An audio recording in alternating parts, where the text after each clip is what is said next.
Hello दोस्तों, welcome to IUPSC। और पढ़ते हैं आप इंडिया पाकिस्तान का रिलेशन। और इस पे बेसिकली हम फोकस करेंगे गिलगिट बल्टिस्तान, POK और बलूचिस्तान। ओके, तो इसमें दो तरह से हम पढ़ेंगे कि इंडिया का कंसर्न क्या है, पाकिस्तान का कंसर्न क्या है, ठीक है, और उसमें चाइना की उंगली कैसी है। ये तीन चीज़ें हम पढ़ेंगे। तो आप पहली बात एक फिगर देख लें यहाँ पर, कि यहाँ पर देख रहे होंगे कि जो जम्मू कश्मीर का रीजन है उसमें येलो कलर में गिलगिट बल्टिस्तान है, उसके ऊपर लिखा है गिफ्टेड टू चाइना, एक एरिया है ऊपर अक्साई चीन के जस्ट बगल में। तो ये सक्षम हमारी वैली थी, ये पाकिस्तान ने चाइना को गिफ्ट कर दी। तो जम्मू कश्मीर रेड कलर में दिख रहा है, ये इंडिया के पास है। और जो POK है, पाक ऑक्युपाइड कश्मीर, ये तो उनके पास है ही, ठीक है। अब देखिए, आप देखते हैं कि इंडिया का कंसर्न ये है कि आपने मुंबई अटैक किया, पठानकोट एयरबेस अटैक किया, तो PM मोदी ने उसके बाद तीसरा कश्मीर में इंसर्जेंसी बढ़ा दी इन्होंने, पाकिस्तान ने। तो PM मोदी ने सपोर्ट किया, जो हमारी स्पीच दे रहे थे ये 15 अगस्त को। तो इन्होंने बलूचिस्तान के लोगों को, गिलगिट बल्टिस्तान और POK के लोगों को इंडिया में आने के लिए और इंडिया को सपोर्ट करने के लिए थैंक्स बोला था, ठीक है। ये यहाँ तक आप क्लियर है।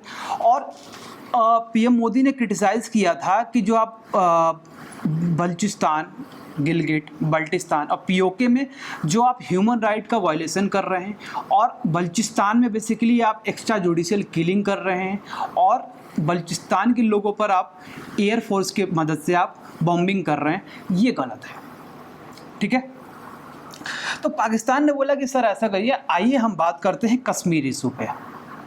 इंडिया ने बोला पहला काम यह है कि टेररिज्म को ख़त्म करो, उसके पहले ना कश्मीर पे बात होगी ना किसी चीज़ बात होगी। और दूसरी चीज़, टेररिज्म ख़त्म करने के बाद तुम वैकेट कर दो POK को, पाक ऑक्युपाइड कश्मीर को अब आप खाली कर दीजिए, तब हमारी बातें होंगी। नया डिमांड हमारी इंडिया ने बना दिया, क्योंकि वो कह रहे हैं कि हमें कश्मीर चाहिए। इन्होंने कहा कि POK आप पहले खाली करो। तो पाकिस्तान का कंसर्न देखिए, पाकिस्तान का क्या कंसर्न था। पाकिस्तान ने कहा कि इंडिया ने अब रेड लाइन को क्रॉस कर लिया है, कि बलूचिस्तान, गिलगिट और POK के लोगों का आपने नाम लेकर आपने क्या किया है, रेड लाइन क्रॉस कर ली है।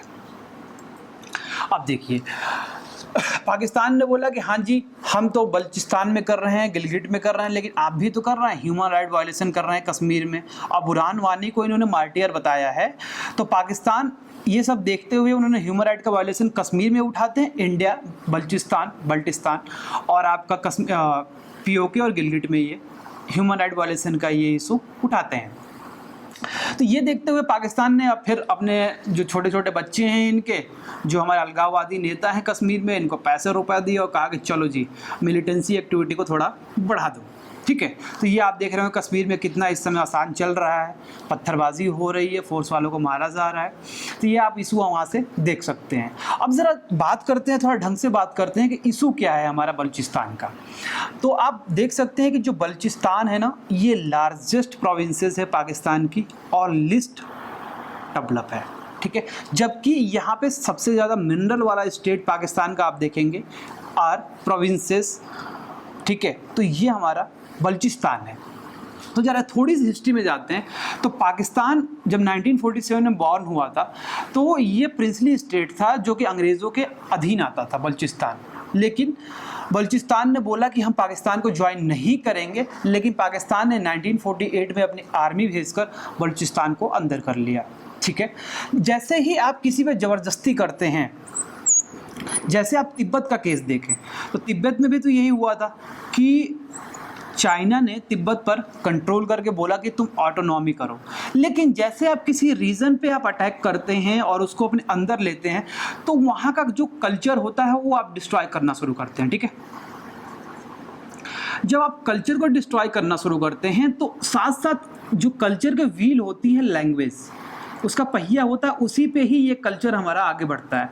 तो अब लैंग्वेज को भी डिस्ट्रॉय करना शुरू करते हैं। तो जो रीज़न आपने ऑक्युपाई किया है, वहाँ के लोग हथियार उठा लेते हैं हाथों में, ठीक है। तो तिब्बत के लोगों ने भी हथियार उठाया था, उसी तरह से बलूचिस्तान के लोगों ने भी हथियार उठाया और उसका नाम दिया गया बलूचिस्तान लिबरेशन आर्मी, BLA, ठीक है। बहुत सारे ग्रुप बने जिसमें बहुत इंपॉर्टेंट ग्रुप हमारा BLA बना, ठीक है। और इसको टेररिस्ट ग्रुप पाकिस्तान ने घोषित किया है और साथ में यूनाइटेड किंगडम ने भी इसको टेररिस्ट ग्रुप घोषित किया है, ठीक है। अब पाकिस्तान ये क्लेम करता है कि इंडिया सपोर्ट करता है BLA को। अब ये पता नहीं करता है कि नहीं करता है, नहीं करता है, बिल्कुल नहीं करता है। और पाकिस्तान इसके बाद क्या है कि पाकिस्तान जो बम्बिंग करता है और एक्स्ट्रा जुडिशियल किलिंग करता है बलूचिस्तान के लोगों को, उनकी हालत इतनी ख़राब है कि उनको कभी भी किसी वक्त भी मारा जा सकता है बलूचिस्तान में, ठीक है। अब प्रॉब्लम क्या आ रही है? प्रॉब्लम ये आ रही है कि वहाँ पे कोई सोशल इकोनॉमिक डेवलपमेंट नहीं हुआ है, despite of having the rich mineral resources in the Balochistan, okay. तो पाकिस्तान से सवाल पूछा गया, सर आप क्यों नहीं करते यहाँ पे सोशल इकोनॉमिक डेवलपमेंट बलूचिस्तान में? तो कहते हैं सर कि यहाँ पे इंसर्जेंसी बहुत ज़्यादा है, इसलिए सोशल इकोनॉमिक डेवलपमेंट हम नहीं कर सकते। उसके बाद जो फेयर शेयर होना चाहिए बलूचिस्तान का गैस रेवेन्यू का, वो भी नहीं दिया जाता हमारे बलूचिस्तान को। और अभी तक बलूचिस्तान हम सबसे बैकवर्ड प्रोविंसेस है हमारे पाकिस्तान में। अब देखिए, बलूचिस्तान में लिबरेशन आर्मी है, बलूचिस्तान कभी भी अलग हो सकता है। तो होता क्या है कि जब भी उससे इकोनॉमी को आप जोड़ देंगे, इकोनॉमिक इंटरेस्ट कंट्री का जोड़ देंगे, तो वो चांसेस कम हो जाती है। जैसे नॉर्थ ईस्ट में यदि आपने रोड को डेवलप कर दिया, इंफ्रास्ट्रक्चर को डेवलप कर दिया, इकोनॉमिक एक्टिविटी इंक्रीज़ कर गई, तो वहाँ पे एम्प्लॉयमेंट भी इंक्रीज़ कर जाएगा। इकोनॉमी इंक्रीज़ कर गई, एम्प्लॉयमेंट इंक्रीज़ कर गई, इक्वल टू एम्पायर। तो आपको उतना ही बड़ा एम्पायर रहेगा। लेकिन वहाँ के लोग के पास परचेजिंग पावर नहीं होगी, मीन्स एम्प्लॉयमेंट नहीं होगा, तो वो लोग हमेशा रिबेल की तरफ जाएंगे और अलग होने की कोशिश करेंगे। तो यही सोचते हुए आप देख सकते हैं कि CPEC, चाइना पाकिस्तान, आप देख लेते हैं तीसरा जो चाइना की उंगली हो रही है, China Pakistan economic corridor Balochistan से पास हुए आ रहा है, ठीक है। जो CPEC है बेसिकली एक कसगर चाइना सिटी जिनजियांग प्रोविंसेस से होते हुए ग्वादर पोर्ट तक आएगी। तो आपने पहले पढ़ा चुका है कि ग्वादर पोर्ट पे हमारा चाइना का प्रेजेंस बढ़ रहा है, तो छाबाहार पोर्ट पे, ठीक है, हमारा इंडिया का प्रेजेंस बढ़ रहा है। मोदी साहब गए थे छाबाहार पोर्ट को 10 सालों के लिए काम करने के लिए लेके आए हुए हैं। ग्वादर और ये हमारे छाबाहार अलग से मैंने डिस्कस करा है, ठीक है।